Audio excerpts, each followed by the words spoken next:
Hello guys, welcome to my blog.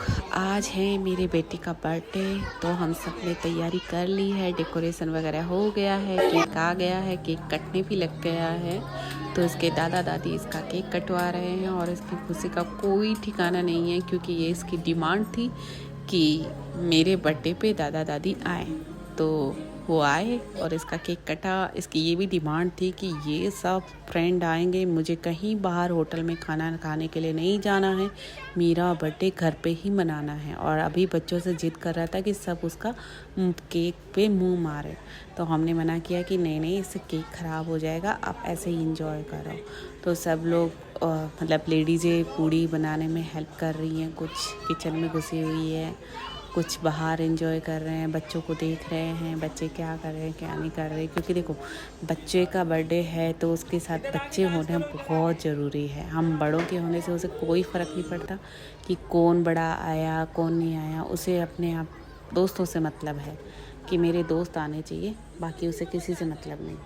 इसके बाद हम लोग जाते हैं और हम लोग इसके साथ एक फ़ोटो और वीडियो बनाते हैं। इसमें भी इसका ध्यान कहीं और ही लगा हुआ है, हम लोगों से तो इसको कोई लेना देना ही नहीं है। बस मम्मी पापा तो इसकी डिमांड पूरी करने के लिए ही हैं, बाकी किसी सबसे मतलब है। हम दोनों तीनों से कोई मतलब नहीं है इसको। हम तीनों बस इसका केक कटवा के फिर यहाँ देखो कितना खुश हो रहा है इस टाइम पे। ये डेकोरेशन हमने खुद ही की थी, क्योंकि बाहर से डेकोरेशन वाला नहीं बुलाया हमने। एक बार हम सदर गए थे, वहाँ से ये 150 रुपये का पूरा पैक आया था, जिसके अंदर सारी चीज़ें जो भी हैं डेकोरेशन के पीछे जो लगी हुई है वो सारी उसी में आई थी। तो हम लोग देख के हैरान भी हो गए थे कि सच्ची में ये 150 रुपये की डेकोरेशन जो हम लोग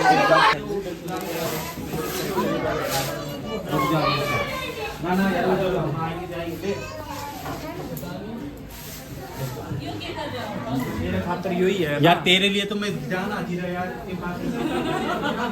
कागज पे बिठा रहे हैं तेरे लिए जान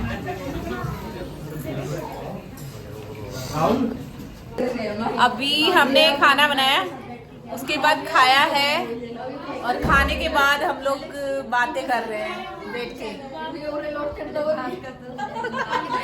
और हमारे घर की हालत कैसी है वो मैं दिखाती हूँ। तो खाना ढका भी नहीं है, खा लिया और बस फ्री।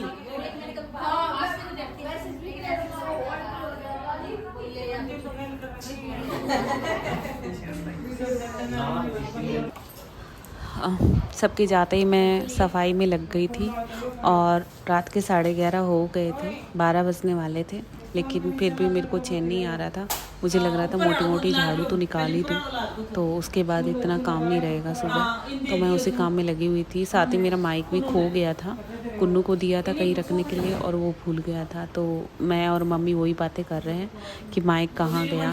अगर माइक लगा लेती तो मैं शायद ओरिजिनल वॉइस थोड़ी अच्छे से दे पाती, अच्छे से समझा पाती कि क्या चल रहा है क्या नहीं चल रहा। किचन हमने साफ़ कर लिया था, फिर भी बर्तन वगैरह बचे हुए थे। हम लोग माइक ढूंढने वाले मिशन पे लग चुके थे उसके बाद कि माइक हमने कहाँ रख दिया, क्योंकि ये खाना वाना तो हमने सेट कर दिया था। फिर सबसे पहले मैंने माइक ढूंढा, क्योंकि माइक के बगैर मेरे को चैन नहीं आ रहा था कि कहीं मैं कचरे में ना डाल दूँ माइक को। तो मुझे बहुत टेंशन हो रही थी कि माइक कहीं मेरा कचरे में ना चला जाए। इसीलिए मैंने सबसे पहले माइक को ढूंढा। ढूंढने के बाद में 12 बजे हम लोगों ने मिलके बर्तन मांजे, मम्मी और मैंने, क्योंकि बहुत सारे बर्तन हो गए थे, इसलिए किचन में मांज पाने के लिए जगह ही नहीं थी। तो इसीलिए हम बाथरूम में आए।